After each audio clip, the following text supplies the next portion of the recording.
Hi everyone. I'm just showing you the mess of books while I make this video because it's kind of messy in here. And anyway, this morning when I woke up, Yah led me into the Odes of Solomon, Ode 7, and the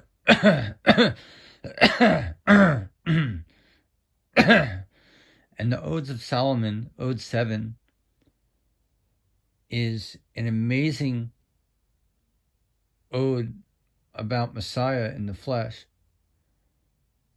and what Jesus of Nazareth did, why he came, his purpose came, but he really highlighted the last half of the Odes of Solomon, which talks about our redemption. I highly recommend people reading the Odes of Solomon 7.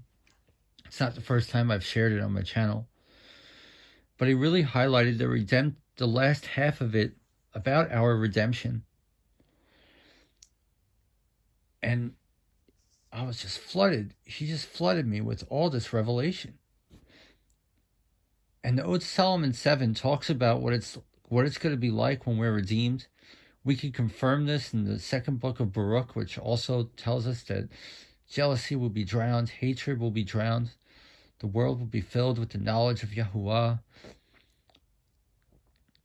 and we will be singing praises to him. Not because we'll be so happy to be redeemed because we're meant to praise him. That's why he gave us a mouth. And, for some it's harder or easier than others. When you're oppressed and alone, it's not very easy to praise him. But I do my best. But anyway, I'm digressing.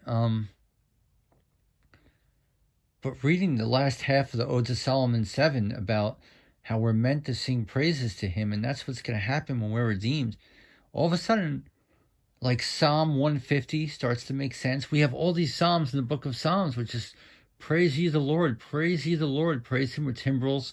There are so many like that, especially towards the end of the book of Psalms. And this is why. It's amazing, because, when you read them, it's like, all right, this is cool, but, like, why is this in here?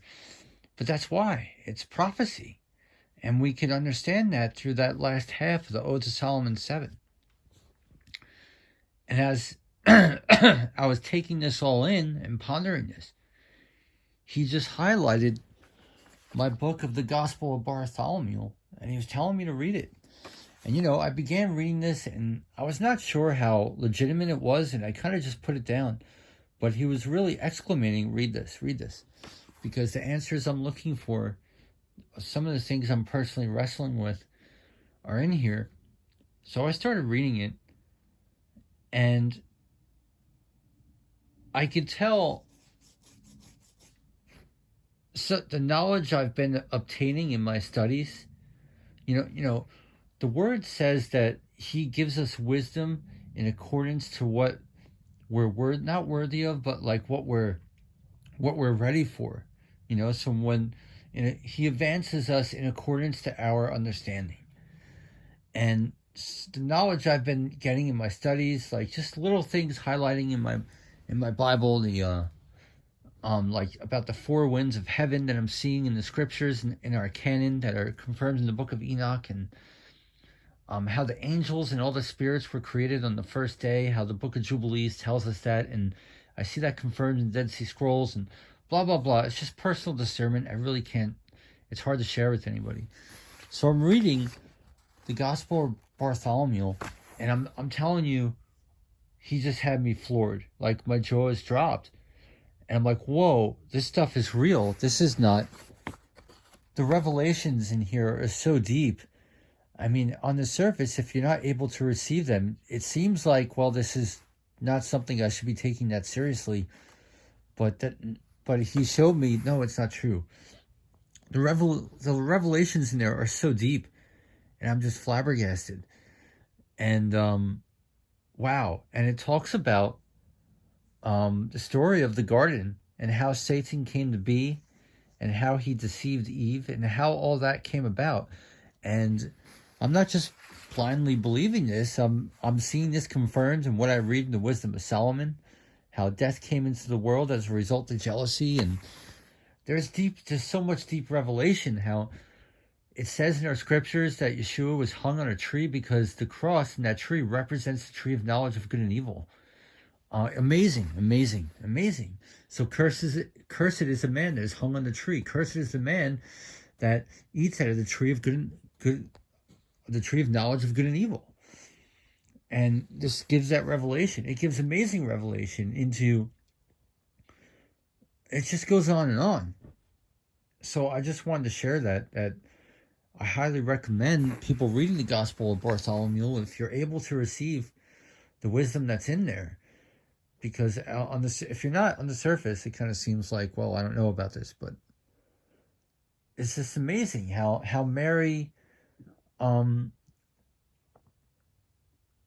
redeems the sin of Eve, or the countenance of Eve. How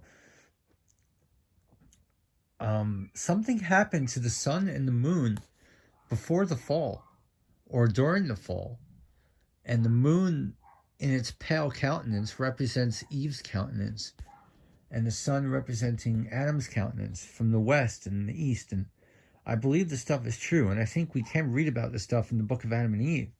I never took it seriously when I first heard this stuff, but now I do. It's just amazing. It's so profound.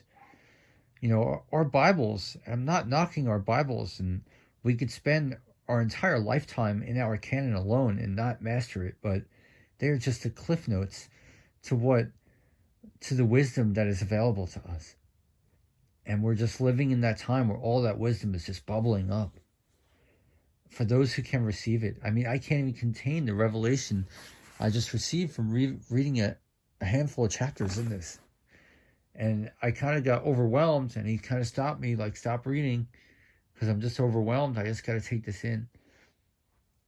And it's giving me personal revelation into my life, into the things I'm dealing with and struggling with, into the sin I'm struggling with.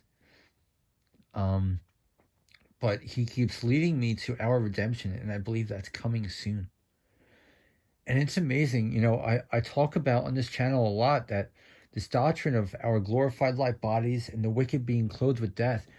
And this is absolutely confirmed in the Gospel of Nicodemus, in the Gospel of Bartholomew. Yeshua allows Bartholomew to step on Satan's neck. Okay, and we know it.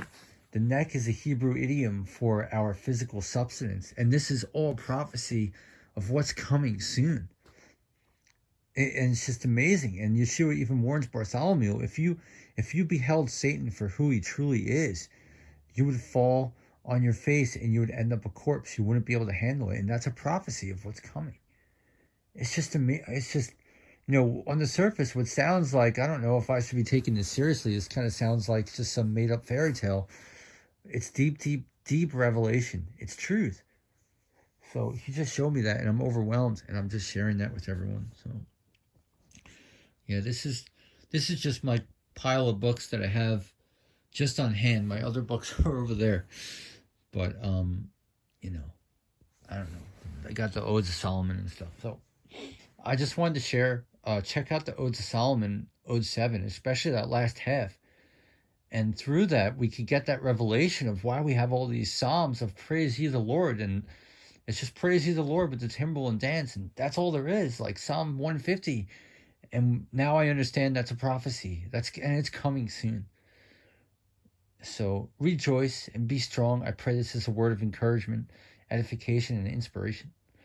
God bless you all. Thanks for tuning in. Pardon the mess. I know it looks horribly messy here. Thanks.